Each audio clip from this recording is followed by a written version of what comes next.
Hi guys, welcome back to my channel. ఈరోజుతో మనకి social exam అయిపోయింది. అంటే ఎగ్జామ్స్ అయిపోయాయి అనమాట. ఈ 1 month కొంచెం ఖాళీగానే ఉంటామని చెప్పి కొంచెం ఫోన్ని అట్రాక్షన్ పక్కకి ఎడదామని ఒక 2 books ఆర్డర్ చేశాను మీషోలో. నాకు ఈ 2 551 పడ్డది అనమాట. సో వీటిని చూపిస్తాను నేను. నాకు తెలిసి అందరు మ్యాక్సిమం చదివారు. నాకు అప్పుడు చదవడానికి వీలు కాలేదు కాబట్టి ఇప్పుడు తెప్పించా. అలాగని 2 books చూడాలి. సో చూద్దాం. తెప్పించేసాను ఆర్డర్ పెట్టి. మీకు చూపిస్తాను. ఫస్ట్ బుక్ అయితే ఇదనమాట, అయోధ్యకు చేరిన కృష్ణ. అసలు టైటిల్ భలే అనిపించింది నాకు. ఇంకా స్టోరీ ఎట్లుందో తెలీదు. ఇది నవల అంట.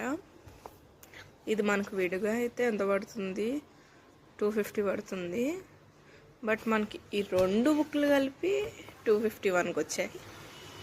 రీజనబుల్లే అనుకుంటున్నాను నేనైతే. సో ఇదైతే సీత రాసిన రామాయణం. ఇది అసలు దీని టైటిల్ అయితే భలే అనిపించింది నాకు. సో అందుకనే పెట్టా. ఇది కూడా 220 పడ్డది. ఈ 2 కలిపి 250కి వచ్చాయి, 251.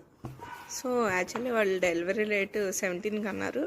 బట్ నిన్నే వచ్చేసి ఈరోజు ఎగ్జామ్ ఉందని నేను ఓపెన్ చేయలే. సో ఈరోజు ఓపెన్ చేసి చూసేసాం. ఇంకా ఈ రెండిట్లో ఏది ఫస్ట్ చదివితే బాగుంటుంది అంటారు, మీరు చెప్పండి.